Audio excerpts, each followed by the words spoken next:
Magandang araw mga boss. Ngayong araw na to ay magsasalang tayo ng mga inahin dito sa ating mga broodcock. Dito kay number 1. Salang tayo dito at ngayon ay bali local na ang aming binibreed ngayon. Pang ano na to, pang local. Ito si number 2. Yan mga boss, tuloy lang tayo sa pagsalang kasi sa battery cage namin ay bali 13 ang broodcock namin. Yan, pangalawa pa lang. Para na ito sa local namin, mga boss, na breeding. Nag-start na kami. Kaya ito, pangatlo sa kay number 3.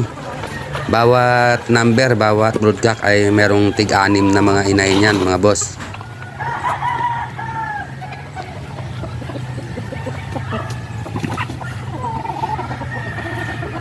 Bubugbugin nyo.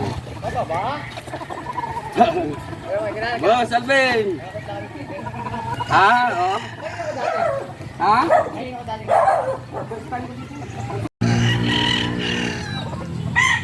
At ngayon ay dito tayo kay number 4 na broodcock.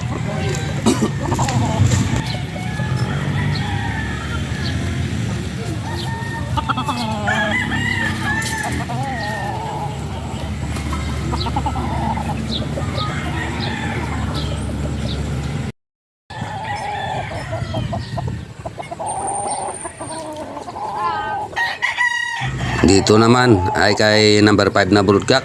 Ayaw ng kapag may hawak ang inahin, ayaw niyang sampahan. Mahihain.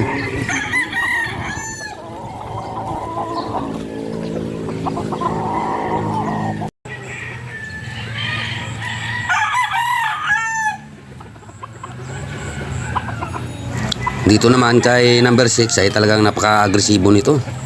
Bawat salang mo ito talaga namang sa isang inahin, nakakailan yan bago kukunin natin balik sa battery cage ng isang inahin.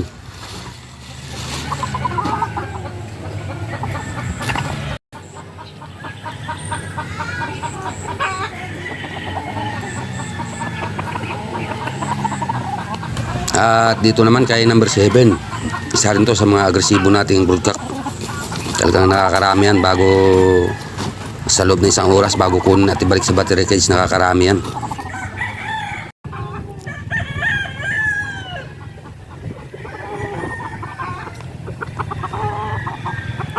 Dito naman ay kay broodcock number 8. Ayan, at mga pulit ang kanyang inahin yan.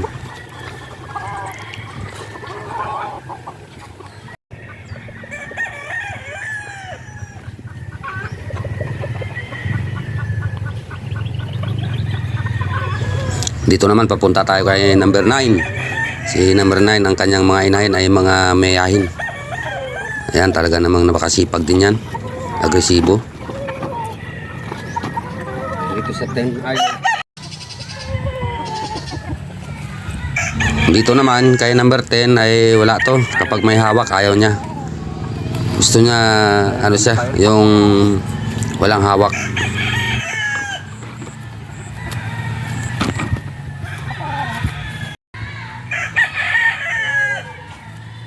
At ito kay number 11, ang pinakamalaki naming broodcock na gray talisayin.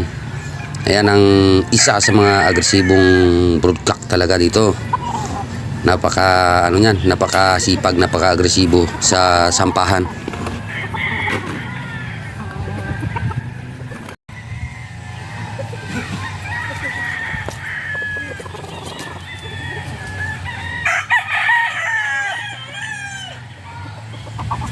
Ito naman kay number 12. Yung mga inahin niyan, mga inahin niyan, mga pusom. Ayan, masipag din ang number 12 na ito. Agresibo din.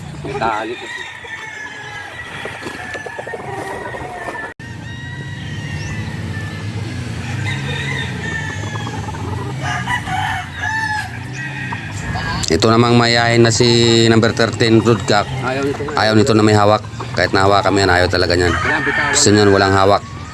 Ayan, maraming salamat sa inyong panonood, guys. Please subscribe po na ating mumunting channel. Thank you so much.